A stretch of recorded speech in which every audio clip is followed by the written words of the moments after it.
எந்த நேரத்திலும் அமெரிக்க இஸ்ரேலிய தாக்குதல்கள் மீண்டும் ஆரம்பிக்கப்படலாம். எந்த நேரத்திலும் ஈரான் மீதான யுத்தத்தை இரு நாடுகளும் தொடங்கலாம் என்பதுதான் அவர்கள் விடுத்திருக்கக்கூடிய அறிவிப்பினுடைய மிக முக்கியமான சாராம்சமாக இருக்கிறது. காரணம் என்னன்னு கேட்டா, சரணடைவதை பற்றி சிந்திக்கவே இல்லை. அது சாத்தியமற்ற ஒரு அமெரிக்காவின் கோரிக்கை. ஏன்னா யுத்தம் பண்ணி ஈரானை தோக்கடிச்சிட்டோம்னு சொல்ல முடியல. அதனால நீங்களா வந்து நாங்க தோத்துட்டோம்னு சொல்லிக்கிறீங்க என்றாவது சொல்லி பார்க்கிறார்கள்.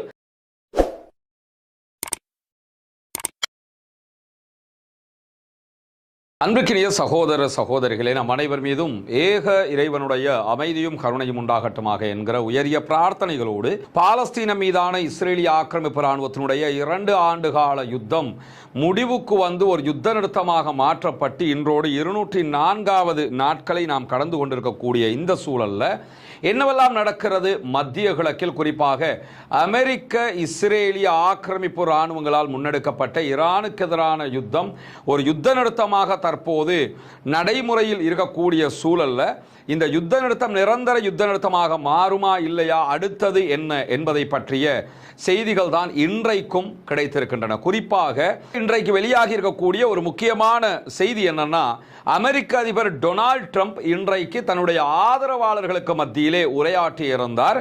அதிலே தங்களுடைய கப்பல் படையின் நடவடிக்கைகள் மத்திய கிழக்கிலே எப்படி இருக்கிறது என்பது தொடர்பான செய்திகளை அவர் சொல்லி இருந்தார். ஆல்ரெடி அமெரிக்காவினுடைய இராணுவத்தினுடைய செயல்பாடுகளை ஈரானுடைய போர்சஸும் ஈரானுடைய அரசும் நீங்கள் மொத்தமாக கடற்கொள்ளையர்களை போன்று செயல்படுகிறீர்கள் என்கிற குற்றச்சாட்டுக்களை தொடர்ந்து வலியுறுத்தி வந்த நிலையில இன்றைக்கு அமெரிக்க அதிபர் டொனால்ட் ட்ரம்ப் என்ன சொல்றாருன்னா, எங்களுடைய இராணுவம் ஒரு கடற்கொள்ளையர்களை போன்று செயல்பட்டு வருகிறது. கப்பல்களில் ஏறுறாங்க, கப்பலை கைப்பற்றுறாங்க, கப்பலுக்குள்ளே இருக்கக்கூடிய பொருட்களும் எண்ணெய் வளமும் எங்களுக்கு கிடைக்கிறது, எனவே அது எங்களுக்கு லாபகரமானதாக அமைகிறது என்று சொல்லி இவர் ஒரு அமெரிக்க அதிபர் மாதிரி இல்லாம கடற்கொள்ளையர்களுடைய தலைவன் மாதிரி பேசியிருக்கக்கூடிய காட்சிகள் இன்றைக்கு வெளியாகி இருக்கிறது. சர்வதேச ஊடகங்கள்ல ஒரு கேலி பொருளாக மாறிக்கொண்டிருக்கிறார் அமெரிக்க அதிபர் டொனால்ட் ட்ரம்ப் என்கிற அளவுக்கு அவருடைய இந்த கருத்துக்களை பார்க்க முடியுமாக இருக்கிறது. ஏன்னா கடற்கொள்ளையர்கள் தான் எண்ணெயை திருடுவாங்க, அதை கொண்டு போய் கள்ள சந்தையில் விற்பாங்க, அதில் இருக்கக்கூடிய பொருட்களை திருடுவாங்க, இந்த வேலையெல்லாம் பார்ப்பாங்க, அதைத்தான் நாங்களும் பார்க்கிறோம் அப்படின்னு சொல்லி இன்றைக்கு வெளிப்படையாகவே அவர் பேசியிருக்கக்கூடிய காட்சி தான் பரபரப்பான செய்தியாக மாறி இருக்கக்கூடிய சூழல்ல இன்றைக்கு ஈரானுடைய இராணுவ தலைமையகம் ஒரு முக்கியமான அறிவித்தலை விடுத்திருக்கிறது. அது என்ன அறிவிப்பு என்று சொன்னால், எந்த நேரத்திலும் அமெரிக்க இஸ்ரேலிய தாக்குதல்கள் மீண்டும் ஆரம்பிக்கப்படலாம், எந்த நேரத்திலும் ஈரான் மீதான யுத்தத்தை இரு நாடுகளும் தொடங்கலாம் என்பதுதான் அவர்கள் விடுத்திருக்கக்கூடிய அறிவிப்பினுடைய மிக முக்கியமான சாராம்சமாக இருக்கிறது. காரணம் என்னன்னு கேட்டா, அமெரிக்க இஸ்ரேலிய ஆக்கிரமிப்பு இராணுவங்களுடைய தாக்குதல்களால ஈரானை மண்டியிட வைக்க முடியவில்லை. ஈரான் மீதான யுத்தத்தில் எந்த இலக்குகளையும் அவங்களால அடைய முடியாம போயிடுச்சு. குறிப்பாக ஈரானுடைய செறிவூட்டப்பட்ட யுரேனியத்தை கைப்பற்ற போறோம், டெல்டா போர்சஸை இறக்க போறோம் எல்லாம் சொன்னாங்க, அதை அவங்களால பண்ண முடியல. ஈரானுடைய ஆன்மீக தலைவர் ஆயத்துல்லா அலி காமனியை கொன்றார்கள். அதற்கு பகரமாக முஜ்தபா அலி காமனி தற்போது நியமிக்கப்பட்டு விட்டார். ஈரான்ல யார் யாரையெல்லாம் இவங்க கொன்னாங்களோ அதற்கு பகரமானவர்கள் நியமிக்கப்பட்டு விட்டார்கள். ஆட்சியை அவர்களால் கவிழ்க்க முடியவில்லை. ஈரானுடைய ஆட்சி தக்க வைக்கப்பட்டு விட்டது. ஈரானுடைய IRGC என்று சொல்லக்கூடிய இஸ்லாமிய புரட்சிகர காவலர் பிரிவினர் தொடர்ந்து அமெரிக்காவுக்கு எதிரான சண்டைகளில் மும்முரமாக நின்று வருகிறார்கள். எல்லாவற்றையும் மீறி ஹோர்முஸ் ஜலசந்தியை மூடி இருக்கிறது ஈரான். இந்த மூடலை கூட மிக கவனமாக சரியாக வழி நடத்தி வருகிறது ஈரான்.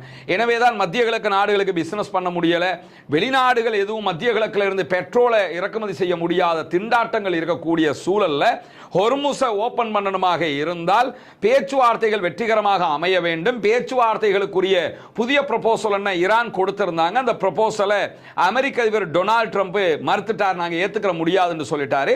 அதற்கான காரணமாக என்ன சொல்லப்படுதுன்னு கேட்டால், அந்த ப்ரொபோசல்ல எதிர் வருகிற நாட்களில் பேச்சுவார்த்தைக்கு நாங்கள் தயாராக இருக்கிறோம், ஹொர்முஸை திறக்கணுமா அதை பற்றியெல்லாம் பேசுவோம், ஆனால் எங்களுடைய ஏவுகணை பலத்தை பற்றியோ அல்லது எங்களுடைய அணு ஆயுத பலத்தை பற்றியோ நீ எந்த பேச்சுவார்த்தையும் தற்போதைக்கு வேணாம், ஒரு நீண்ட காலத்துக்கு பின்னாடி போட்டுருவோம், பிறகு நம்ம மெதுவாக பேசிக்கலாம் அப்படின்னு சொல்லி அவர்கள் ப்ரொபோசல்ல கொடுத்திருக்கிறதாகவும், அதனால் தான் அமெரிக்க அதிபர் அதை ஏற்க மறுத்திருக்கிறார் என்கிற செய்திகளும் வெளியாகி இருக்கக்கூடிய சூழல்ல தான் ஈரானுக்கும் அமெரிக்கா இஸ்ரேலிய ஆக்கிரமிப்பு ராணுவங்களுக்கும் இடையில மீண்டும் இதனால் ஒரு யுத்தம் ஏற்படுவதற்கான வாய்ப்பு இருக்கிறது என்கிற செய்திகள் இன்றைக்கு வெளியாகி இருக்கிறது. ஏன்னா ஈரானும் விட்டு கொடுக்க மாட்டேங்கிறாங்க, அமெரிக்காவும் விட்டு கொடுக்க மாட்டேங்கிறாங்க.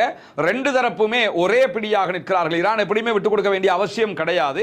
அமெரிக்காவும் இஸ்ரேலும் ஆக்கிரமிப்பு தாக்குதல்கள் நடத்தியதனால அவங்க தான் விட்டு கொடுக்க வேண்டும். ஆனால் அவர்கள் விட்டு கொடுப்பதற்கு தயாராக இல்லை. ஈரான் அதனால் தன்னுடைய இறையாண்மையை நாங்கள் பாதுகாத்துக் கொள்வோம், எங்களால் சண்டையிட முடியும் என்பதில் உறுதியாக இருக்கிறது.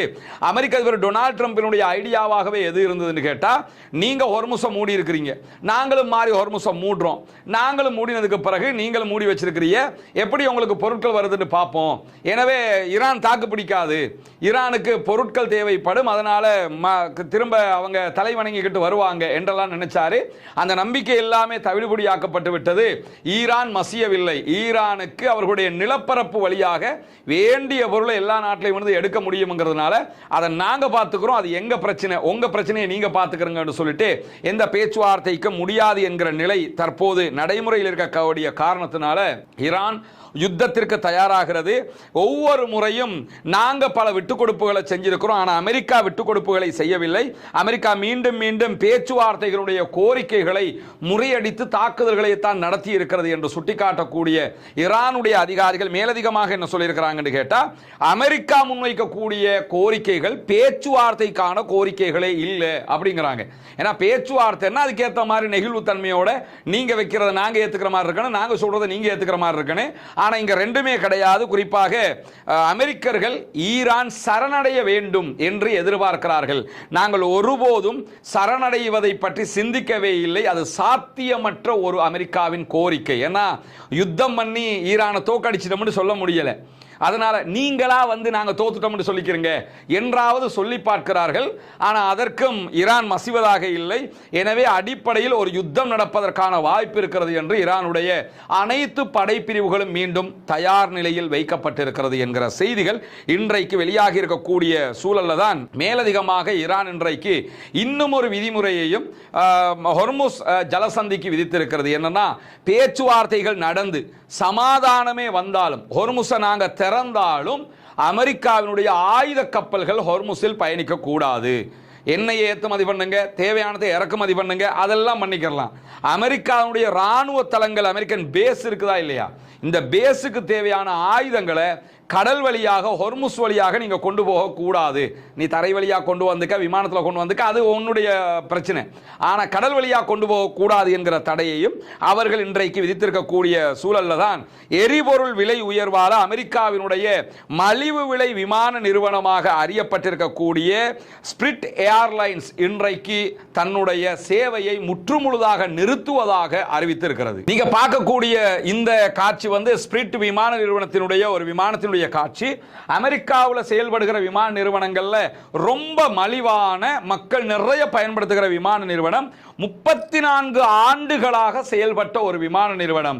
ஈரான் அமெரிக்க இஸ்ரேலிய வார் காரணமாக, பெட்ரோலுடைய விலை அதிகரிப்பு காரணமாக மற்ற நாடுகளில் தான் இந்த நிலை ஏற்பட்டதுன்னா, அமெரிக்காவினுடைய பிரபல மலிவு விலை விமான நிறுவனமாக இருக்கக்கூடிய ஸ்பிரிட்டே தற்போது திவாலாகி இருக்கிறது. 2 முறை திவாலுக்கு விண்ணப்பிச்சிருக்கிறாங்க அமெரிக்காவிடத்தில்.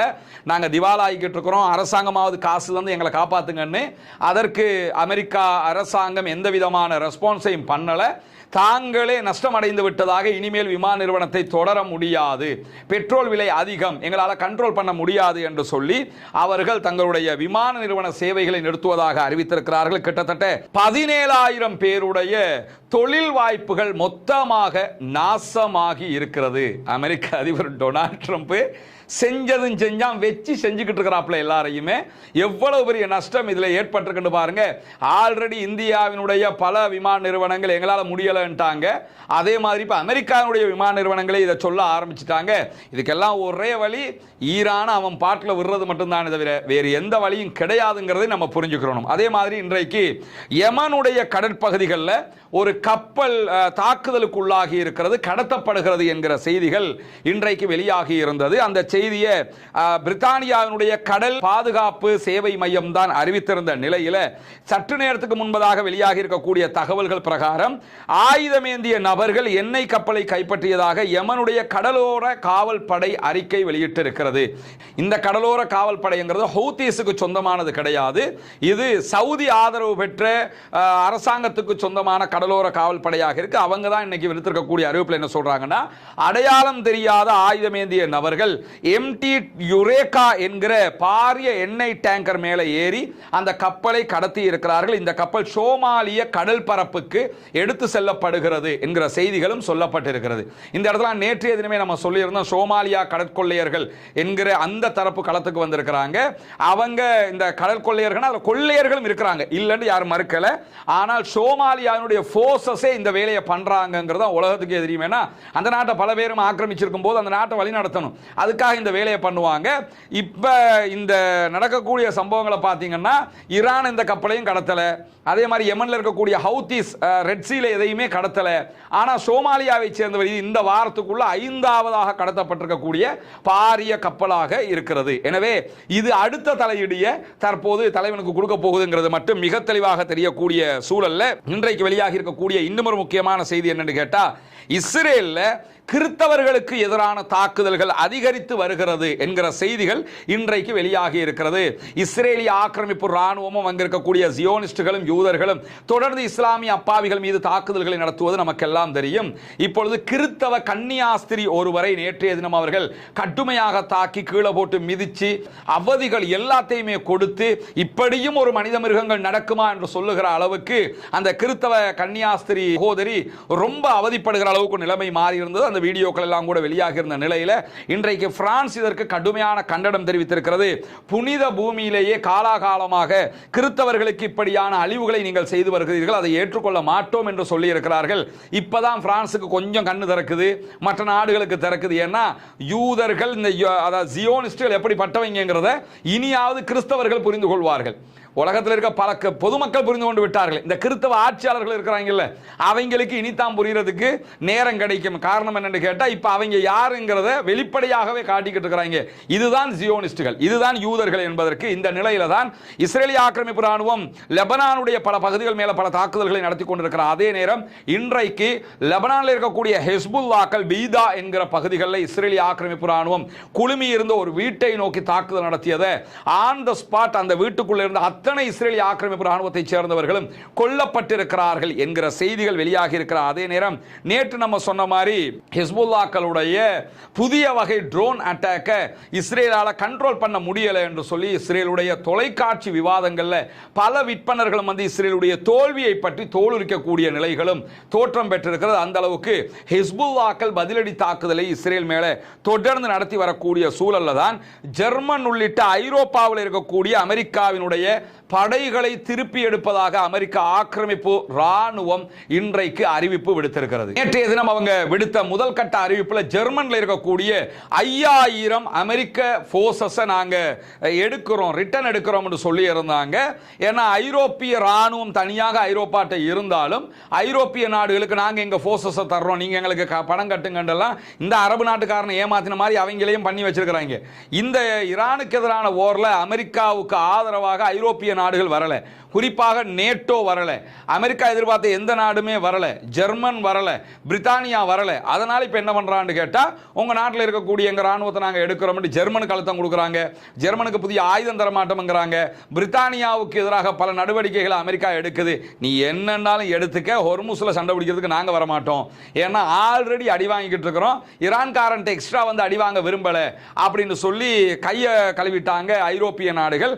அந்த நிலையில தான் ஜெர்மன்ல இருக்கக்கூடிய 5000 படையை அவங்க ரிட்டர்ன் எடுக்கிறதாக அறிவிச்சிருக்கும் போது ஜெர்மனுடைய அதிபர் மிக தெளிவாக என்ன அறிவிச்சிருக்கிறார்னு கேட்டா, ஜெர்மன் சுயாதீனமாக இருக்கக்கூடிய ஒரு நாடு, நாங்க எங்களுடைய நட்பு நாடுகளாக இருக்கக்கூடிய பிரித்தானியா, பிரான்ஸ், போலந்து, இத்தாலி உள்ளிட்ட நாடுகளோடு நெருக்கமாக செயல்படுவோம், நேட்டோவோடு இணைஞ்சு செயல்படுவோம் அப்படின்னு சொல்லி தெளிவாகவே அவர் அறிவிச்சிருக்கிறார். எனவே அமெரிக்க அதிபர் டொனால்ட் ட்ரம்பினுடைய பம்மாத்துகள் இனியும் எடுபடுவதற்கான வாய்ப்புகள் இல்லை.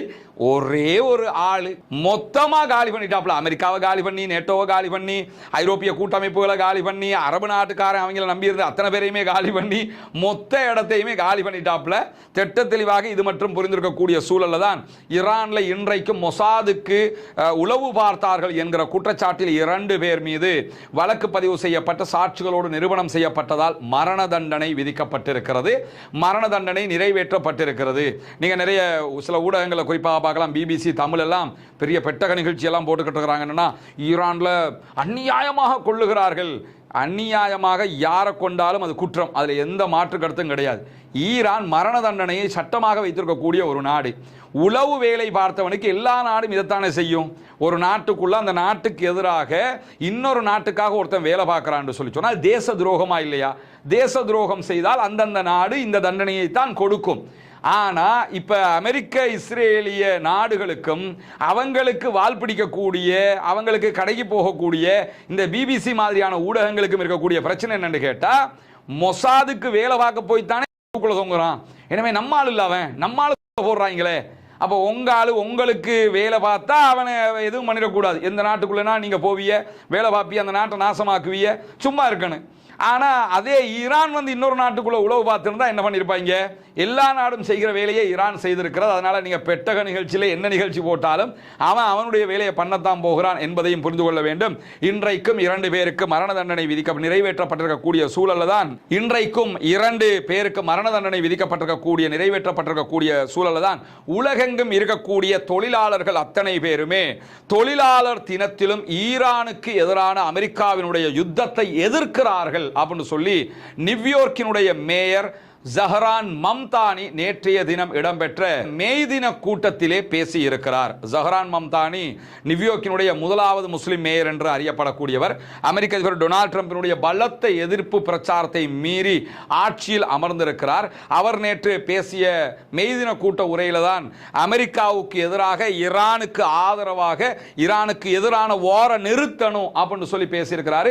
உலகெங்கும் இருக்கக்கூடிய தொழிலாளர்கள் அத்தனை பேரும் இதே மனோநிலையில் தான் இருக்கிறார்கள் என்பதையும் ஜஹரான் மம்தானி சொல்லியிருக்கக்கூடிய செய்திகளும் இன்றைக்கு வெளியாக இருக்கிறது. பொறுத்திருந்து பார்ப்போம் என்னவெல்லாம் நடக்கிறது என்பதை. இன்றைக்கு வெளியாக இருக்கக்கூடிய முக்கிய செய்திகளுடைய தொகுப்பை தான் இந்த தொகுப்பில் நம்ம பார்த்திருக்கிறோம். தொடர்ந்து இணைந்திருங்கள். ரஸ்மின் மையசி நியூஸ் மற்றும் ரஸ்மின் டாக்ஸ் ஆகிய 2 சேனல்களோடு. ஆக்கிரமிப்புகள் ஓய வேண்டும், ஆக்கிரமிப்பாளர்கள் ஓய வேண்டும், ஆக்கிரமிப்பாளர்கள் ஓய்ந்து ஆக்கிரமிப்புகளும் ஓய்ந்து மத்திய கிழக்கும் முழு உலகம் அமைதிக்கு திரும்ப வேண்டும் என்கிற உயரிய பிரார்த்தனைகளோடு ஆக்கிரமிப்பாளர்களுக்கு எதிராக தொடர்ந்தும் ஜனநாயக ரீதியாக குரல் எழுப்புவோமாக. வாஹ்ரதா அல்ஹம்துலில்லாஹி ரப்பில் ஆலமீன்.